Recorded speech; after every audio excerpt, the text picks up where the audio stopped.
Assalamualaikum warahmatullahi wabarakatuh. Halo Sobat Stifam, selamat datang di acara POTSI, Podcast Sinergitas, di mana POTSI ini merupakan salah satu proker dari Kementerian Komunikasi dan Informasi, dengan saya sendiri pembawa acara yaitu Safira Anissa, salah satu staf komunikasi dan informasi. Nah, di mana POTSI ini kita akan membahas bersama narasumber kita tentang kehidupan kampus dan problematika sebagai mahasiswa di Stifam Padang. Nah, sekarang kita kedatangan narasumber kita yaitu Ibu Karin. Halo Ibu semuanya. Halo. Oke, kita boleh dong Bu kenalannya gitu. Oke, baik, sebelumnya terima kasih juga kepada staf Kominfo dan juga Kementerian Kominfo terutama yang sudah mengundang saya sebagai narasumber untuk podcast pertamanya di POTSI ya, podcast Sinergitas. Oke, terima kasih banyak pokoknya kepada teman-teman semuanya. Sebelumnya perkenalkan, nama aku Karina Dewi Wahyuni, biasa dipanggil Karin. Saat ini alhamdulillah diamanahkan sebagai Menteri Luar Negeri Kabinet Sinergitas BEM Stifam Padang. Oke, FYI, jadi kita ini mengundang Ibu Karin ini sebagai narasumber kita karena sesuai dengan tema kita yaitu mahasiswa kura-kura versus kupu-kupu. Nah, kenapa kami memilih Ibu Karin? Karena kita tahu sendiri tadi kan bahwa Ibu Karin ini sebagai diamanatkan sebagai Menteri Kementerian Luar Negeri. Nah, pasti udah banyak proker-proker dari Kementerian Luar Negeri sendiri yang udah berjalan sekarang nih, dan udah banyak acara-acara yang udah Ibu Karin hadiri segala macam. Jadi kenapa itu kami memilih Ibu Karin. Terus, nah untuk itu makanya kita pengen tahu dong kesibukan Ibu Karin ini gimana sekarang nih Bu? Kalau kesibukan sekarang yang pasti kuliah ya Bu, kuliah karena emang prioritas kita pertama di sini pastinya kuliah, dan yang kedua tentunya sekarang aktif di BEM. Itu aja mungkin sih Bu. Oke, terus nah Ibu ini kan sering diundang nih di acara rapat-rapat segala macam. Nah, untuk Ibu sendiri membagi waktunya ini gimana nih antara akademik Ibu sama tentang rapat Ibu? Kalau untuk membagi waktu, manajemen waktu sendiri itu ya Bu, yang pertama itu tergantung prioritas kita kembali ya, mana yang menurut kita menjadi prioritas kita. Kalau misalkan kuliah itu termasuk prioritas kita sebagai kewajiban kita terhadap orang tua kan. Sementara kalau organisasi itu adalah pilihan kita sebagai mahasiswa. Jadi di sini tergantung prioritas kita sebagai mahasiswa itu mana sih yang sekiranya prioritas. Kalau kuliah ya kuliah, praktikum gitu. Tapi kalau misalkan nanti setelah itu ada kegiatan, nah baru kita memprioritaskan prioritas kedua kita yaitu mengikuti organisasi gitu. Itu sih Bu, manajemen waktu yang memang harus kita terapkan sih sebagai mahasiswa pada saat ini kan gitu. Oke, jadi itu cara Ibu membagi waktu juga ya kan Bu, cara Ibu. Nah, untuk kan awal mulanya pasti Ibu bakal nyangka nggak kalau Ibu akan sesibuk ini sering rapat? Enggak. Awalnya tuh enggak nyangka sih misalkan bisa ada di posisi sekarang tuh, emang benar-benar enggak nyangka dan enggak berpikir akan ada di posisi ini itu sih Bu. Nah, salah satu motivasi Ibu nih, kenapa Ibu mau terjun ke dunia kayak aktif gitu di dalam organisasi? Motivasinya sendiri tuh yang pertama yang pasti waktu itu sempat ngerasa insecure ngelihat teman-teman yang lain itu udah kayak bisa ngupgrade diri, kapasitas dirinya kayak udah lebih lebih wow dari kita sendiri, sementara kita masih stuck di itu aja. Jadi kayak ngerasa orang lain bisa, kenapa kita enggak gitu. Terus yang kedua yang pastinya kayak ngerasa rugi aja nggak sih gitu, kita udah mahasiswa bayar kuliah yang bisa dibilang enggak murah, terus kita datang cuman hanya untuk menuntut ilmu di bangku kuliah aja, itu rasanya kayak rugi banget sih gitu. Makanya kayak ngambil keputusan sendiri untuk ngupgrade diri. Sebenarnya ngupgrade diri itu bukan hanya dari organisasi aja sih, sebenarnya ada banyak kan pilihan-pilihannya, tapi langkah pertama yang saya ambil itu yang pasti waktu itu ikut organisasi sih. Oh, jadi makanya Ibu memilih ikut organisasi kan Bu untuk Oke. Nah, kalau Ibu sendiri ada rasa capek nggak untuk menjalani ini semua gitu? Kayak lelah sih gitu. Kalau capek itu manusiawi ya, namanya kita juga aktif apa segala macamnya, tambah lagi tugas kuliah, praktikum dan lain sebagainya. Apalagi kita tahu kan gimana mahasiswa farmasi itu praktikumnya ada berapa, laporannya ada berapa, belum lagi tugas-tugas yang lainnya. Semua kita udah tahu gitu. Tapi di mana rasa lelah itu ada, balik lagi sih kayak ini pilihanku loh gitu, udah sejauh ini rasanya kalau misalkan kita berhenti di tengah jalan tuh kayak rugi banget gitu, kita udah jauh sejalan ini, berjalan sejauh ini gitu. Terus yang pasti sih kalau saat ini ketika ada rasa lelah itu sendiri, balik lagi kayak berpikir oke, kita istirahat dulu, terus nanti lanjut lagi gitu. Yang pasti jangan sampai berhenti, kita tetap jalan, walaupun nggak bisa berlari, nggak apa-apa. Jalan pelan, yang penting lanjut terus gitu. Nah, gimana nih tanggapan Ibu sama, kan ada juga dong yang memandang dari sisi negatif dan positif terhadap mahasiswa yang ngepentingin organisasi. Nah, tanggapan Ibu kepada orang-orang yang memikir negatif biar orang-orang tuh tahu bahwa ini tuh nggak senegatif ini gitu, ha? Orang-orang yang mikir tentang negatif ke anak organisasi Iya, gitu. yes. Jadi gini, emang ada sih sebagian orang yang kayak ngapain sih capek-capek ikut organisasi gitu, iya. ngapain sih sok sibuk banget ikut organisasi, Capein badan iya, banget, ya. kayak ngapain sih ngabisin waktu, mending kayak have fun aja nggak sih gitu, kayak apalagi kayak seumur-umur kita tuh kayak lagi pengen-pengennya pergi main, kayak ngejelajahin apa yang ada di sekitar kita lah gitu. Tapi balik lagi kan, segala hal itu di dunia ini tuh nggak ada yang namanya nggak pilihan. Kita tuh semuanya dihadapkan pada pilihan-pilihan gitu. Hidup dan mati pun itu pilihan kan gitu. Jadi kita terlahir ke dunia tuh emang udah dihadapkan kepada pilihan-pilihan itu sendiri gitu. Jadi balik lagi sih, kalau misalkan orang-orang beranggapan bahwa anak organisasi itu dan lain hal segala macamnya kayak berpikiran bahwa anak organisasi itu nggak penting apa segala macamnya.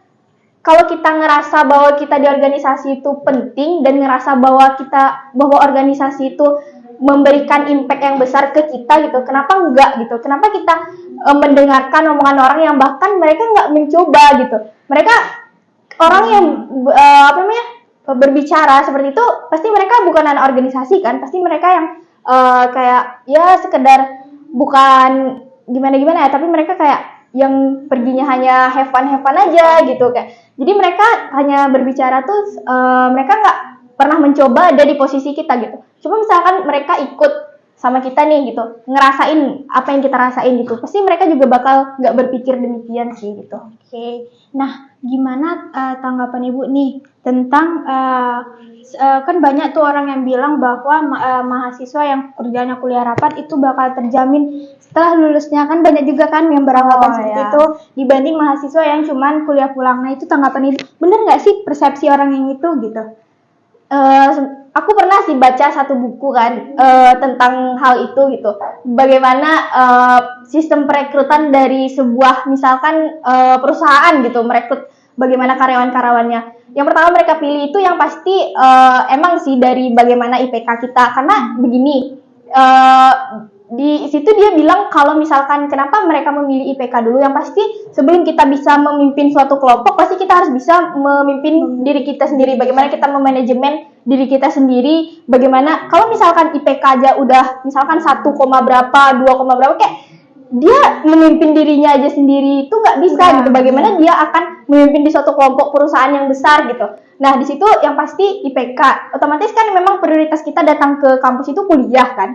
Jadi terus yang kedua, yang pasti mereka lihat itu adalah pengalaman, soft skill, dan lain sebagainya yang itu didapatkan sebenarnya dari organisasi kan, dari organisasi atau dari kegiatan-kegiatan ekstra kampus gitu. Jadi memang menurut saya ya terjamin atau enggaknya itu sebenarnya sebenarnya masuk organisasi itu bukan menjamin kita dapat pekerjaan bagus sih, tapi bagaimana orang memandang kita tuh enggak sebatas hanya kuliah dapat nilai bagus gitu, tapi orang-orang tuh memandang kita tuh oh iya dia nih punya skill yang bagus gitu, yang gak hanya didapatkan oleh mahasiswa pada umumnya gitu, tapi dia punya spesial sendiri loh gitu, karena mungkin dia pengalamannya ini, pernah kesini gitu, pernah ikut ini, event ini gitu, jadi kayak ada nilai plusnya yang dipandang orang itu yang kita punya gitu. Wah, keren sih, keren.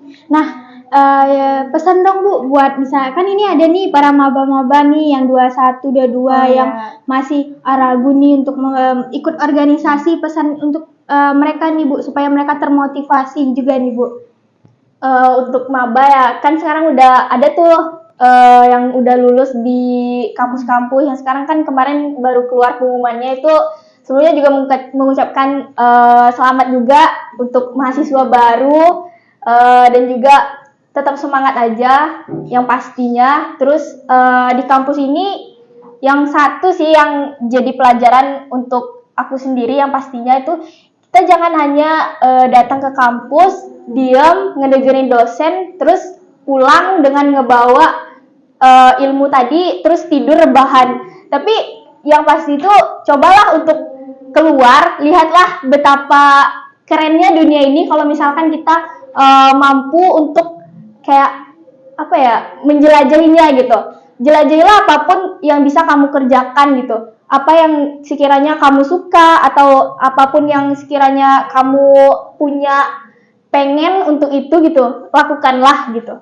Apapun itu. Kalau misalkan kamu hobi musik, ya udah kamu bikin band atau bikin apa. Kalau misalkan kamu suka baca, kamu bikin komunitas baca sama teman-teman. Kalau misalkan kamu suka berorganisasi, udah kamu ikut organisasi ini atau kepanitiaan ini atau kalau misalnya kamu suka keilmiahan, ada banyak sekarang kayak PKM apa dan segala macamnya gitu sih. Jadi pandai-pandai untuk bisa bereksplorasi diri ya Bu kita. Oke. Terus nih menurut Ibu rating 1 sampai 10 seberapa pentingnya ini organisasi harus ikut kita? Kalau organisasi, kalau menurut aku pribadi ya, kalau di ratingin mungkin 1000/100 sih. Wah, sangat direkomendasikan sih. Ibu Karin ini kan mulai berorganisasi dari semester berapa Bu? Mulai dari semester 3. Semester 3. Nah, udah mulai panjang ya. Nah, tipsnya Ibu untuk masuk organisasi, di mana kita tahu sendiri kan kalau masuk organisasi ini kan ada wawancaranya, ada tes berkasnya. Nah, Ibu ini kan bisa lolos sampai semester 6 sekarang ini, gimana nih? Ada tipsnya nggak? Oke, kalau untuk tips masuk organisasi sendiri ya, itu awalnya sebenarnya aku bisa dibilang anak yang pendiam juga ya. Maksudnya nggak terlalu aktif kayak yang sekarang gitu. Dulu aku jauh dari kata aktif gitu. Bahkan dulu aku coba daftar dan itu nggak lolos gitu. Pernah aku daftar dan itu nggak lolos karena memang itu tuh awal pertama kali aku daftar untuk ikut LK2 kalau nggak salah itu. Jadi aku daftar dan nggak lolos. Dan itu tuh dari situ aku banyak belajar bahwa gimana sih caranya supaya pas wawancara itu kayak kita bisa ngejawab pertanyaan itu. Terus juga bagian administrasi juga waktu itu kan banyak berkas-berkas yang harus dipersiapkan kan. Jadi mungkin yang pertama sih tipsnya, sebelum kita kan tahu nih setiap BEM itu atau setiap apapun UKM yang ada di Stifam ini pasti punya program kerjanya. Jadi dari jauh hari bisa itu kita persiapkan. Kalau misalkan kayak CV itu bisa kita persiapkan. Jadi nanti pas mereka open recruitment kita nggak usah lagi nih pas dekat deadline baru mau bikin CV lah, mau bikin biodata lah dan lain sebagainya macamnya kan. Jadi dari jauh hari itu kita bisa persiapkan kayak CV itu yang paling penting sih. Terus biodata diri dan lain sebagainya. Kalau misalkan KRS atau KHS gitu kan. Kalau misalkan surat komitmen dan lain sebagainya itu otomatis nanti di linknya udah disediakan kan. Terus yang kedua, waktu wawancara. Kalau bisa yang di bagian wawancara ini gitu, jawablah pertanyaan itu kayak sesuai yang realistis aja deh gitu. Karena memang pada saat wawancara tuh biasanya orang yang penanya itu kan, kayak mereka tuh nanyanya tuh mereka tahu mana orang yang benar-benar komitmen, yang nantinya akan komitmen, sama orang yang kayak cuman ikut tuh cuman sekedar kayak pengen ikut aja gitu. Pengen terkenal. Iya, cuman kayak pengen eksistensi aja tuh mereka tahu gitu. Jadi jawablah pertanyaan itu yang kayak pertanyaan tuh yang kayak misalkan gimana ya, kita tuh ngejawab tuh emang yang kayak realistis dan juga komitmen kita tuh dipertanyakan gitu. Yang pasti itu sih. Kalau untuk penilaian wawancara ini gimana ini Bu? Maksudnya kategori apa sih dari wawancara sendiri dia bisa menetapkannya bahwa ini bagus gitu? Kalau dari wawancara itu sendiri biasanya yang diwawancarain yang pertama itu kayak komitmennya berapa persen. Terus kita nggak bisa juga mulai dari situ kan, terus kayak problem solvingnya gimana, kayak bagaimana sih misalnya kita kasih nih sebuah kasus dia, terus bagaimana dia berpikir dan dia menyelesaikan, bertindak untuk menyelesaikan permasalahan itu gitu. Terus Apalagi ya biasanya dipertanyakan itu kalau misalkan bagian kepanitiaan ya, kalau misalkan bagian kepanitiaan itu kayak misalkan bagian acara atau itu bagaimana memikirkan konsep acaranya, apakah dia udah punya nih konsep acaranya. Tapi kalau misalkan di BEM kemarin sewaktu aku wawancara, itu yang dipertanyakan adalah program kerjanya. Apa sih, kenapa sih kami harus memilih kamu dan apa sih program yang kamu tawarkan ke kami gitu. Itu sih yang dipertanyakan itu, apa program kerja yang akan kamu bawakan sehingga kami layak nih kamu menjadi menteri gitu. Yang pasti memang apa ya, bukan cuman sekedar daftar dan juga kamu duduk di kursi ini gitu, tapi bagaimana kamu apa namanya, bisa memimpin nih kelompok ini gitu, sehingga nantinya akan menghasilkan karya-karya gitu. Karya-karya yang untuk yang akan mereka berikan Iya. kepada kampus ya. Oke.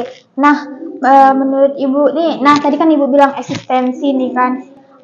Ada beberapa mahasiswa yang cuman ikut organisasi karena eksistensi. Pandangan Ibu tentang mahasiswa yang kayak gitu gimana nih? Kayak kan berarti cuman mereka pengen terkenal nih di Iya. organisasi tanpa ada kerjanya gitu. Nah, itu gimana? Pandangan aku untuk mahasiswa yang hanya sekedar mengejar eksistensi ya, menurut aku sendiri ya, kamu boleh mengejar eksistensi kamu boleh terkenal lewat organisasi kamu gitu. Kamu mau masuk BEM atau kamu pengen jadi presiden hanya untuk sekedar eksistensi, menurut aku boleh-boleh aja sih gitu. Tapi balik lagi, berpikirlah kayak gini, kita tuh nggak hanya sekedar eksistensi aja loh di sini gitu, tapi harus ada sebuah langkah baru yang harus kamu Gerakan baru. gerakan baru yang harus kamu tinggalkan, jejak kamu yang harus kamu tinggalkan di sini gitu. Nggak hanya sekedar kamu duduk manis aja di sebuah bangku yang mewakili ribuan mahasiswa gitu. Berarti Itu sih. Ingat lagi, ya, balik lagi kayak tanggung jawab sih itu. Ya, berarti ibaratnya harus boleh bereksistensi, Iya. tapi eksistensi yang bersifat positifnya Iya. gitu ya, Bu. Eksistensi itu kalau menurut aku sendiri itu tuh bonus sih, bonus ikut dari organisasi. organisasi. Ya. Kalau misalkan kamu bisa berkarya, kamu mampu menghasilkan sebuah karya, kamu akan terkenal dengan sendirinya kok gitu. Tanpa harus orang lain mengakui bahwa kamu hebat, kamu dan lain sebagainya gitu. Nah, terakhir nih Bu, pandangan Ibu, banyak orang yang beranggapan bahwa orang yang ikut organisasi itu orangnya itu-itu saja, orang yang ikut kepanitiaan orangnya itu-itu saja. Padahal setelah wawancara kan itu banyak prosesnya gitu Bu. Iya. Tapi banyak orang yang bilang bahwa orangnya itu-itu saja. Nah, itu tanggapan Ibu gimana? Yang kayak kita tahu sekarang ya, orang-orang selalu berpikiran dan melihat gitu, kenapa sih sistemnya selalu yang itu aja, yang itu lagi gitu kan. Kayaknya kita perlu ubah sedikit mindset ya orang-orang yang melihatnya seperti itu gitu.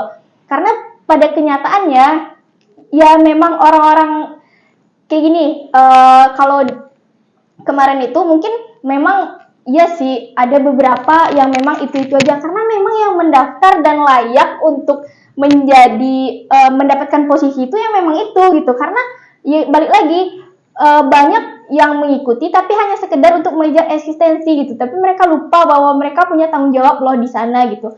Dan pada akhirnya orang-orang kayak males lah lagi buat meloloskan dia gitu, karena orang-orang pernah nih mungkin melihat dia di suatu kondisi lain gitu, tapi pada saat diberi tanggung jawab dia tidak mengerjakan. Contohnya aja nih, kayak misalnya tugas kelompok. Kita kan kayak di sekitaran kampus kita tahu kan, kayak teman sekelas gitu, kita tahu tugas kelompok. Misalnya kita sekelompok nih, terus kita tahu kalau dia tuh di tugas kelompok aja dia nggak mau loh ikut berpartisipasi gitu. Apalagi nih nanti dikasih tanggung jawab yang kayak kepanitiaan atau bagian dari organisasi yang mewakili ribuan mahasiswa gitu. Kayak kita nggak mungkin kan ngasih tanggung jawab itu ke orang yang bahkan di kelas aja dia tuh nggak bisa loh memegang tanggung jawabnya gitu. Jadi itu sih mungkin yang menjadi poin kenapa balik lagi gitu. Cobalah lihat diri kita sendiri sebelum kita ngejudge orang lain kayak kenapa ya kok gue nggak diterima gitu. Coba Balik ke balik diri ke sendiri, diri pertanyakan sendiri, kepada iya. diri sendiri. Pertanyakan dulu kepada diri sendiri itu apa sih yang kurang gitu, apa sih yang harus kita upgrade gitu supaya kita sama tuh kayak orang tuh bisa diterima kepanitiaan, bisa diterima organisasi gitu. Oke, nah kan udah ibu ceritakan kan dari awal tadi kisah ibu sampai ke organisasi. Kesan pesan ibu tentang organisasi dan kepanitiaan ini gimana? Kesan-pesan untuk ini yang terakhir ya Bu, kesan-pesan aku itu yang pasti untuk sekarang ya, itu kebijakan yang sekarang ada di BEM itu kita membatasi untuk kepanitiaan, dimana di sini otomatis yang udah diterima itu dia nggak boleh ikut kepanitiaan lagi, ikut kepanitiaan lain gitu. Jadi otomatis nanti kuota untuk panitia itu akan bertambah dan orangnya dijamin nih nggak akan itu aja gitu. Selagi kalian punya komitmen, kalian punya tanggung jawab dan juga kalian ngerasa kayak saya mampu untuk ikut itu, kalian kemungkinan nih akan bisa bergabung untuk kepanitiaan itu sendiri gitu. Jadi intinya persiapkan diri kamu, mulailah untuk melangkah dan juga upgrade diri sebanyak-banyaknya. Oke, wah seru sekali ya kita berbincang sama Ibu Karin di sore hari ini. Nah, terima kasih Ibu udah hadir di acara Potsi kami yang pertama ini. Oke, jadi di sini kami dari Kementerian Komunikasi dan Informasi punya cendramata untuk Ibu karena telah menyempatkan waktunya untuk masuk di acara Potsi pertama kami. Ya, Ibu, terima kasih, lucu banget. Oke. Terima kasih ya Kominfo. Iya Bu, sama-sama. Terima kasih juga udah menyediain waktunya juga ya Bu. Bagus loh guys. Oke, sekian dari pembahasan kita pada sore hari ini bersama mahasiswa kura-kuranya. Nah, untuk mahasiswa kupu-kupunya nantikan di acara Potsi selanjutnya. Itu siapa? Ditunggu aja next episode dari Potsi dari Kementerian Komunikasi dan Informasi. See you guys. Ditunggu ya. Dah.